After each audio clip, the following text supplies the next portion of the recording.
ఏ పాపం చేయని వారు కూడా ఇలా జీవిస్తే ఇలా నశిస్తారు. శ్లోకం: అకుర్వంతోపి పాపాని శుచయ పాప సంశ్రయాః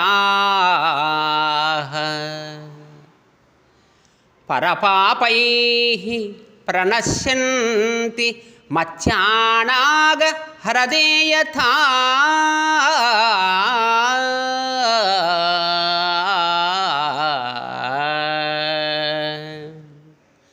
భావం: కించిత్తు కూడా పాపం చేయని సజ్జనులైన పాపాత్ముల వద్ద చేరి జీవనం సాగిస్తే వారు చేసే పాప పనుల కారణంగా వీరు కూడా నశిస్తారు.